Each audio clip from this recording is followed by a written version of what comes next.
We didn't have the money. Wood Brothers president reflects on team's survival struggles, path to part-time racing. Wood Brothers Racing president Jon Wood recently spoke about the financial challenges the team faced while competing in the NASCAR Cup Series. The team recently marked their 100th Cup Series victory at Daytona during the Coke Zero Sugar 400. While the Wood brothers have a storied history in NASCAR, racing for over 7 decades, they faced a difficult period.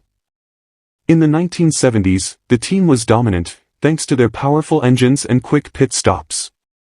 However, with the increasing competition in the sport in the early 2000s, the Wood brothers began to fall behind.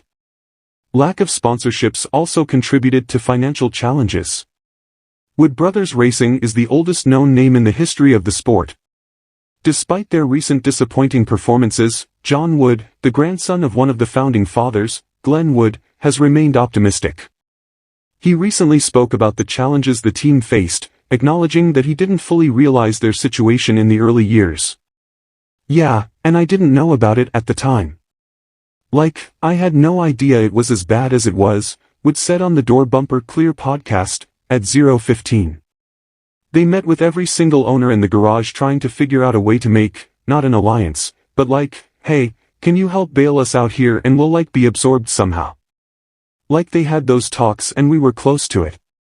Wood brothers faced a tough period when they had to run a season part-time due to financial constraints. However, Jon Wood believes that this was the best decision for the team, as it helped them stay in business and maintain their status as the oldest team on the Cup Series grid. "And I think going back to part-time is what saved our business, because had they tried to keep going, like a lot of teams do, we would have been done. Like we didn't have the money. We took what we had and said, okay, here's enough to run 36 super half-ass, or we can do 12 the right way. And that's what they did," he said.